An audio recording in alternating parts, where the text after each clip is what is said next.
America యుద్ధం మళ్ళీ మొదటికొచ్చింది. పేలులతో మరోసారి పశ్చిమాసియా దద్దరిల్లిపోతోంది.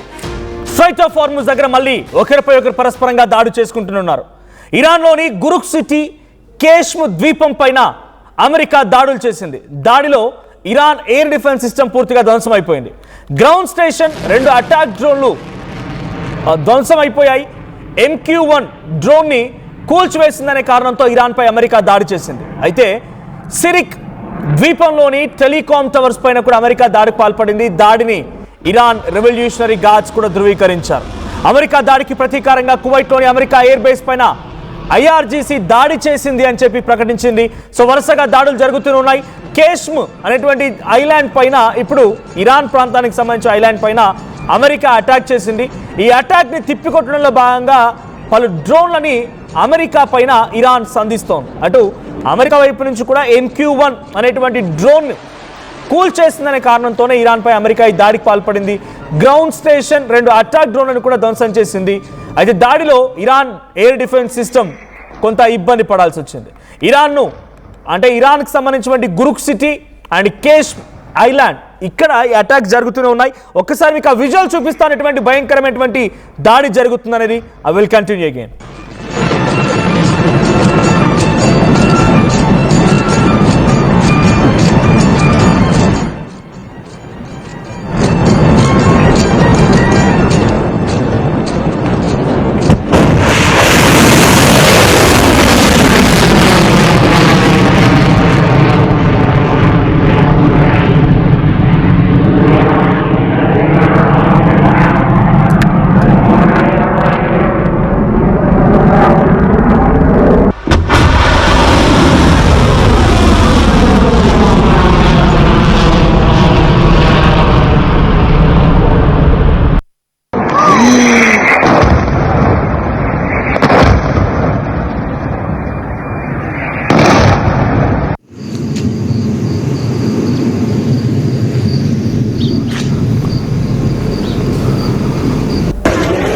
రైట్. సో మరోసారి ఇరాన్ పైన అమెరికా భయంకరమైన దాడులు చేస్తోంది. ఈ దాడులకి తిప్పికొట్టడంలో భాగంగా ఇరాన్ కూడా IRGC కువైట్లోని అమెరికా ఎయిర్ బేసెస్ పై దాడి చేశామని IRGC చెప్తోంది. ఓవైపు తమపై దాడి జరిగిందని ధృవీకరిస్తూనే కువైట్ పై అటాక్కి ఇరాన్ కూడా సిద్ధమైపోయింది. సో విజువల్స్ మనం చూడొచ్చు. పలు ధ్వంసమైనటువంటి ఆ బిల్డింగ్ దృశ్యాలు మనకు కనబడుతూ ఉన్నాయి. సో కొన్ని ప్రాంతాలపై అటాక్ చేసింది ఇరాన్లోని ప్రాంతం ఇది. ఇరాన్లో ఉన్నటువంటి కొన్ని ఎయిర్ బేసెస్ పైన, అక్కడ డ్రోన్ సిస్టమ్స్ పైన, కొన్ని ఐలాండ్స్ పైన అమెరికా భయంకరమైనటువంటి దాడికి పాల్పడింది. MQ-1 అనేటువంటి ఒక భయంకరమైన డ్రోన్ని ఇరాన్ పైన ప్రయోగించింది అమెరికా. అయితే దాన్ని ఇరాన్ తిప్పికొట్టిందట. ఇరాన్ ఎయిర్ డిఫెన్స్ సిస్టమ్ దాన్ని తిప్పికొట్టి నేల కొరిగించేసింది. అయితే దానికి ప్రతీకారంలో భాగంగా అమెరికా మరింతగా రెచ్చిపోయింది. ఆ రెచ్చిపోయేటువంటి క్రమంలో గురుక్ సిటీ అండ్ కేష్మ్ ఐలాండ్ పైన భయంకరమైన దాడి చేసింది. గ్రౌండ్ స్టేషన్స్ పైన 2 డ్రోన్లతో కూడా అటాక్ చేసి అక్కడ భయంకరమైనటువంటి సిచ్యువేషన్ క్రియేట్ చేసింది అమెరికా. స్ట్రైట్ ఆఫ్ హార్ముజ్లో కొంత ఇప్పుడిప్పుడే బయట పడబోతోందా అనేటువంటి ఆలోచన 1 వీక్ బ్యాక్ ఉండేది. కానీ ఇప్పుడు ఈ దాడులు మరింతగా భయానికి గురి చేస్తున్నాయి. స్ట్రైట్ ఆఫ్ హార్ముజ్ ఏమాత్రం కూడా అక్కడ నౌకలు రాకపోకలకి ఇప్పటికీ ఇంకా క్లియరెన్స్ దొరకలేదనేది మాత్రం అర్థమవుతోంది. సో స్ట్రైట్ ఆఫ్ హార్ముజ్ దగ్గర అటు ఇరాన్ చెప్తున్న మాట ఏంటంటే, మేము దానిపై కంట్రోల్ తీసుకుంటాము, మాకు టోల్ ఫీజు చెల్లించండి, మేము కంట్రోల్లోకి తీసుకుంటాము, మాకు టోల్ ఫీజు చెల్లించి మీరు మీ నౌకల్ని తీసుకెళ్ళొచ్చు అని ఇరాన్ చెప్తూ ఉంటే, టోల్ ఫీజు లేదు, ఏది లేదు, నీ కంట్రోల్ అవసరమే లేదు, ఫ్రీగా గతంలో ఉన్నటువంటి మాదిరిగానే మీరు క్లియరెన్స్ ఇవ్వాలి అని చెప్పి అమెరికా ఓ కండిషన్ పెట్టింది. అది కూడా యాక్సెప్టెన్స్కి సిద్ధంగా ఉన్నప్పటికీ ఇరాన్ యాక్సెప్టెన్స్ లేనటువంటి ఒకే ఒక్క మాట అంటే, అమెరికా పెట్టిన కండిషన్స్ దాదాపుగా ఇరాన్ తగ్గో కొంత భయపడో భయానికో భక్తికో యాక్సెప్ట్ చేస్తోంది. కానీ ఒకే ఒక కండిషన్ మాత్రం తిప్పికొడుతోంది ఇరాన్. అదొకటి ఏంటంటే, మీరు మా ఇంటర్నల్ ఇష్యూస్లో తలదూర్చకూడదు, మా ఇంటర్నల్ మ్యాటర్స్లో మేము మాత్రమే మాట్లాడతాం, who are you to talk, ఇది ఇరాన్ అడుగుతున్న మాట.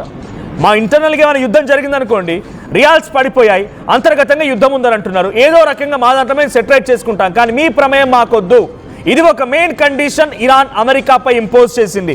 దీంతో పాటుగా ఇంకొక మెయిన్ కండిషన్ ఏంటంటే, మేము 20 lakh crore 20 లక్షల కోట్లు 20 లక్షల కోట్లు నష్టపోయాం మేము. మీరు వింటుంది నిజమే, 20 లక్షల కోట్లు. సో ఈ నష్టాన్ని మొత్తాన్ని కూడా మేము రిట్రైవ్ చేసుకోవాలి అంటే మాకు గల్ఫ్ కంట్రీస్ నుంచి అయినా మాకు సహాయం అందించండి, మీరైనా సహాయం చేయండి, లేదంటే మాకు ఫైనాన్షియల్ ఆస్పెక్ట్స్ ప్రకారంగా మాకు రూట్ చూపించండి. ఎందుకంటే మా దేశాన్ని మళ్ళీ మేము పునర్నిర్మించుకోవాలి, కాబట్టి మాకు అవకాశం కల్పించాలనేది ఇరాన్ అడుగుతున్నమాట. కానీ ఇవేం పట్టించుకోకుండా అమెరికా మేము చెప్పిందల్లా చేయాల్సిందే, మేము ఏది చెప్తే అది చేయాల్సిందే, మీరు మొత్తం మా కంట్రోల్లో ఉండాల్సిందని చెప్పి మళ్ళీ ఇరాన్పై అటాక్ చేయడం. మొదట బందర్ అబ్బాస్ ఈ 3-4 డేస్ నుంచి యుద్ధం ఏదైతే జరుగుతోందో ఆ యుద్ధానికి కారణం సౌత్ ఇరాన్ పైన అమెరికా అటాక్ చేయడం ఒకటైతే, బందర్ అబ్బాస్ అనేటువంటి ఓ పోర్ట్ పైన IRGC ఏర్పాటు చేసుకున్న ఆర్మీ క్యాంప్స్ పైన అమెరికా చేసిన అటాక్ ఈ యుద్ధాన్ని మరోసారిగా ఇప్పుడు అంటే ఈ రీసెంట్ డేస్లో యుద్ధాన్ని మరింత తీవ్రతరం చేసింది.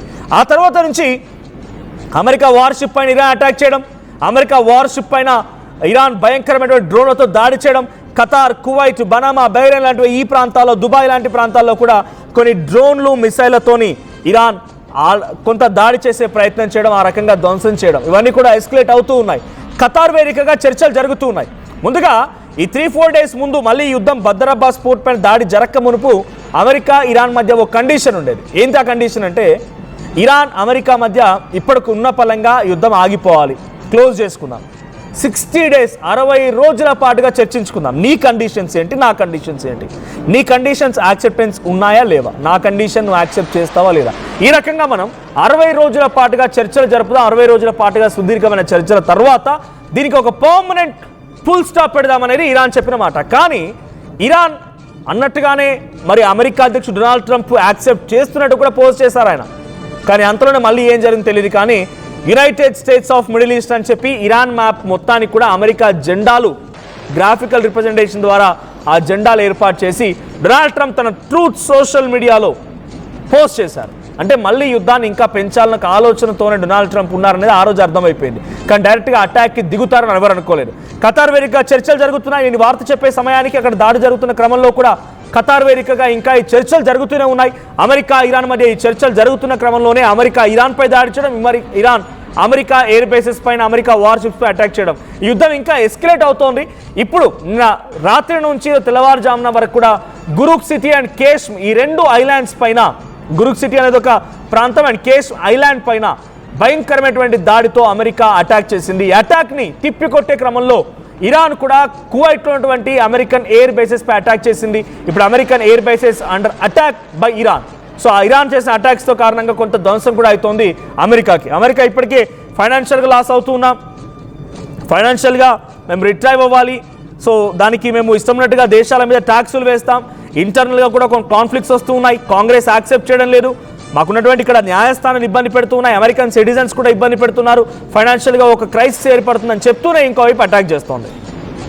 మేము తప్పైపోతున్నాం, మేము ఇబ్బంది పడుతున్నాం, మాకు అనేక రకాల ధ్వంసం అవుతుందని చెప్తూనే ఇంకోవైపు అటాక్ చేయడంతో అమెరికా అసలు వాళ్ళ ఎత్తుగడ ఏంటి, ఎజెండా ఏంటి అర్థం కాకుండా పోతోంది. ఒకసారి మళ్ళీ ఆ విజువల్ చూద్దాం, అమెరికా ఇరాన్పై ఎటువంటి అటాక్ చేసిందనేది. I will continue again.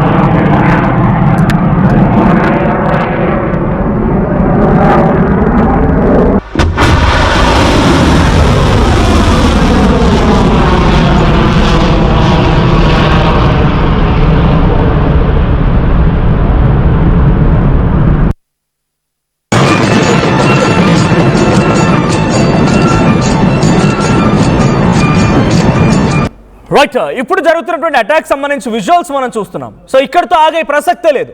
So ఇలా జరుగుతున్నప్పుడు స్ట్రైట్ ఆఫ్ హార్మూజ్ దగ్గర మన క్లియరెన్స్ దొరుకుద్దా? స్ట్రైట్ ఆఫ్ హార్మూజ్ దగ్గర ఆల్రెడీ సీ మైన్స్తో ఏర్పాటు చేసుకొని తమ నౌకలతో గస్తీ కాస్తోంది ఇరాన్. సో వాటన్నిటిని వదులుకోవాలి, మీరు వెంటనే విరమించుకోండి అని చెప్పి అమెరికా చెప్తోంది. ఓవైపు దాడి చేసి కొట్టి గాయపరిచి మళ్ళీ మీ చర్యలు ఉపక్రమించుకోండి అని చెప్పి ఇరాన్కి సజెషన్ ఇస్తున్నాడు డొనాల్డ్ ట్రంప్. ఆల్రెడీ అమెరికా ఇరాన్పై అటాక్ చేస్తోంది, ఇంకోవైపు స్ట్రైట్ ఆఫ్ హార్మూజ్ తన కంట్రోల్లో తీసుకుంటే కానీ మేము బతికి బట్టగట్టలేం, లేదనంటే మా పైన ఇంకా భయంకరమైన దాడి జరిగిద్ది, ఇదొక్కటి మమ్మల్ని రక్షిస్తోంది, ఇదో ఒక ఆయుధమై స్ట్రైట్ ఆఫ్ హార్మూజ్ అని చెప్పి ఇరాన్ భావిస్తున్న తరుణంలో అమెరికా అటాక్ చేసి మళ్ళీ స్ట్రైట్ ఆఫ్ హార్మూజ్ని క్లియరెన్స్ ఇవ్వమంటే ఇస్తుందా? గతంలో యుద్ధం కంటే ముందు సుమారుగా 200 నుంచి 250 నౌకలు ప్రయాణించేవంట ఆ స్ట్రైట్ ఆఫ్ హార్ముజ్ వెంట పర్ డే. కొన్ని లక్షల బ్యారెళ్ల కొద్దీ ఆయిల్ సరఫరా అవుతుండే.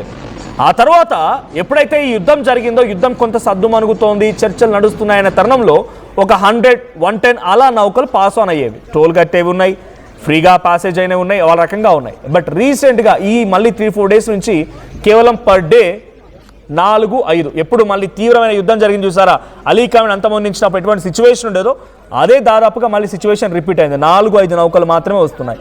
మొన్న ఎగ్జాక్ట్గా సాటర్డే రోజున భారత్కి రావాల్సిన 13 నౌకలు స్ట్రైట్ ఆఫ్ హార్ముజ్ దగ్గర ఇరుక్కుపోయాయి.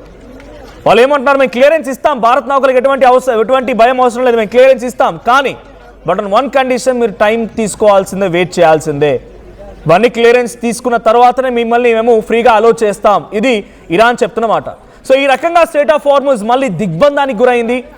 అమెరికా యొక్క యాక్షన్స్తో ఇరాన్ రియాక్ట్ అవుతూ స్ట్రైట్ ఆఫ్ హార్ముజ్ని మళ్ళీ కట్టడి చేస్తోంది. ఇప్పుడు ఇరాన్ మరోసారి చాలా భారీ దాడిని చవిచూడాల్సి వచ్చింది. గురుక్ సిటీ దగ్గర పేల్చినటువంటి ఆ బిల్డింగ్ సంబంధించిన విజువల్ మనం చూస్తున్నాం. ఇక్కడ కొన్ని మిసైల్స్ అండ్ డ్రోన్స్ పడ్డాయి. ఆ ప్రాంతం అంతా హైటెన్షన్ ఉంది. ఆ విజువల్స్ మనం చూడొచ్చు. ఆ బిల్డింగ్ మొత్తం కూడా కొంత దెబ్బతినింది. ఆ తర్వాత కేష్మ్ అనేటువంటి ఐలాండ్ పైన కూడా అటాక్ జరిగింది. అక్కడ కూడా భయంకరమైనటువంటి అమెరికా దాడులతో ఒక భయాందోళన వాతావరణం క్రియేట్ చేసింది. ఆందోళనకరమైనటువంటి సిచ్యువేషన్ నెలకొంది. సో ప్రెసెంట్ ఇరాన్ పైన అమెరికా దాడి చేయడం, అమెరికా బేర్ బేస్ల పైన ఇరాన్ దాడి చేయడం ఇది కంటిన్యూ అవుతోంది. ఇది ఇంకా ఎన్ని రోజుల పాటు ఇలా జరుగుతుంది, ఇంకా ఎన్ని రోజులు ఈ రకం కంటిన్యూ అవుతుంది, మరి శాంతి చర్చలు ఏమవుతున్నాయి, ఖతార్ వేదికగా ఈ చర్చలు ఏమైనా సఫలీకృతం అవుతాయా, లేదంటే కేవలం అమెరికా డొనాల్డ్ ట్రంప్ తన అహంభావాన్ని చూపించడం కోసమే ఈ అటాక్స్ ఇంకా కొనసాగిస్తాడా, ఏం జరిగిద్దో చూడాలి.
నేడు విడుదలైన జేఈఈ అడ్వాన్స్ 2026 ఫలితాల్లో సౌత్ ఇండియా నంబర్ 1 గా ఆల్ ఇండియా ఓపెన్ కేటగిరీలో 4th rank Telangana, best rank Sri Chaitanya Hyderabad విద్యార్థిదే.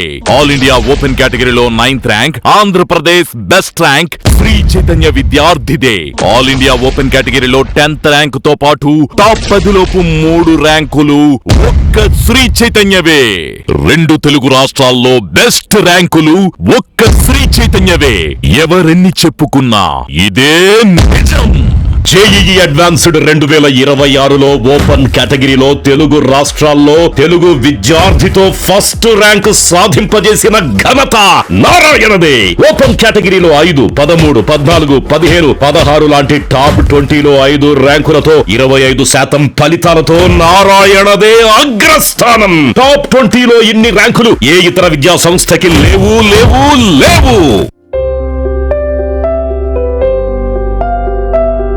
చిన్న చిన్న ఆనందాలు 35 ఏళ్లుగా నా జీవితంలో లేవు. 35 ఏళ్లుగా నేను డైపర్లలో బ్రతికాను. 6 సెంటీమీటర్ల ఫిస్టులా నా మూత్రాశయంలో లీక్ కారణమైంది. ఎవరూ నాకు సహాయం చేయలేకపోయారు. ఏఐఎన్యూలో వైద్యులను కలిసే వరకు అక్కడ వారు రోబోటిక్ శస్త్రచికిత్సతో నాకు పరిష్కారం ఇచ్చారు.